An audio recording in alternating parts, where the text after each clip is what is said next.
All right, let's dive into a really fascinating and, believe it or not, super intense debate that happened in Japan over rice coupons.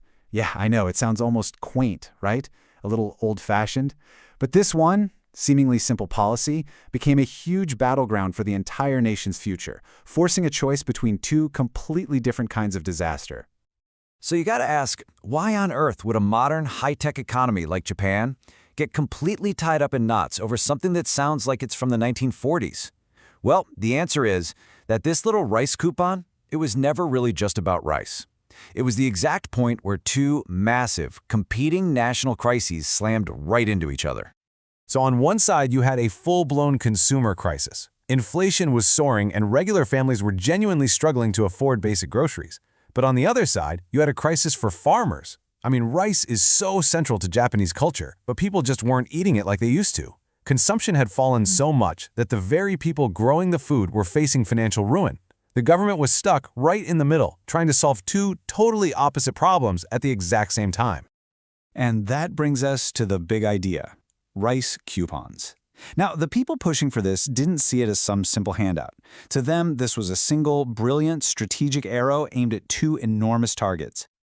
Their case was basically built on this elegant chain reaction of benefits. First, boom, you give immediate relief to families who can now afford a staple food. Second, because those coupons can only be used for rice, you instantly create a guaranteed demand that directly props up those struggling farmers.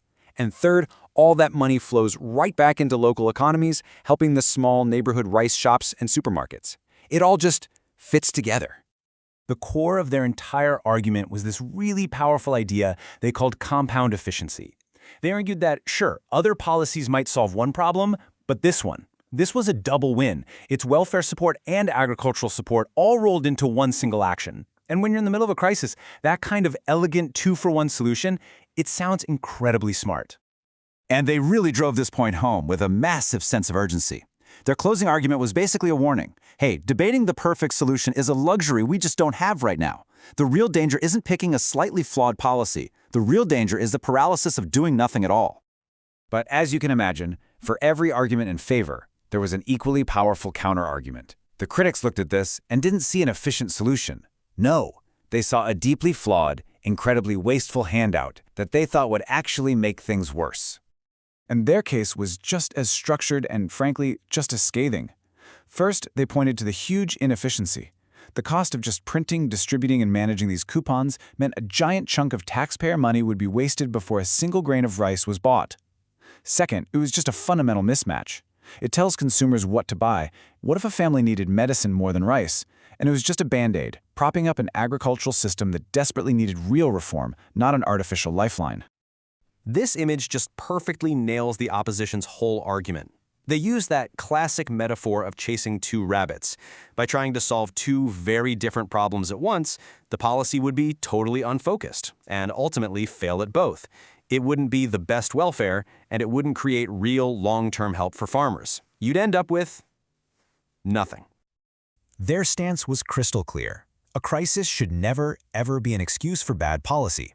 In fact, they argued that urgency makes it even more important to choose a smart, efficient solution, not just grab the first panicked idea that comes along. So there you have it, two really strong, really logical, and completely opposite arguments. One side is saying, this is a brilliant two-for-one solution in a crisis. The other is saying, no, it's an inefficient mess that solves nothing. So, who won the day?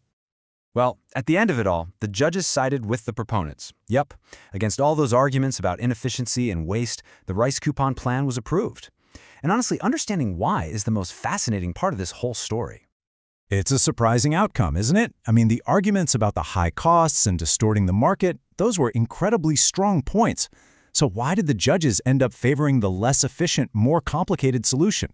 Well, the answer really lies in how they weighed the different kinds of risks involved. The judges' logic really rested on three key pillars. First, they bought into that idea of compound efficiency, agreeing that a single policy tackling two national problems at once just had more strategic value. Second, they put crisis management first, deciding that an immediate, practical response was way more important than some theoretically perfect but much slower solution. And third, and this is the absolute kicker, they weighed the costs. They decided the financial expense of the coupons was a pretty small price to pay to avoid the catastrophic risk of a total food security collapse if the entire rice farming sector just went under. So, what does this all mean? What's the big takeaway here? This whole debate gives us a fascinating, real-world look into the messy reality of how policy actually gets made. The key lesson is this idea of the best available policy. It's not about finding the perfect, most efficient solution you'd read about in a textbook. It's about choosing the best, most realistic option you have right now to stop something much, much worse from happening. At the end of the day, this entire debate just highlights that classic tension you see in politics, in business, in life.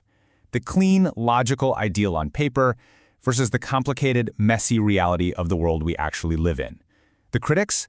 They were arguing from the world of the ideal. The proponents, and ultimately the judges, were making a decision for the world of the real. And that leaves us with a really tough question to ponder. In a crisis, when every single choice you have is flawed in some way, how do you decide which imperfect solution is the right one? There's no easy answer, but the debate over something as simple as a rice coupon forces us all to confront that messy reality.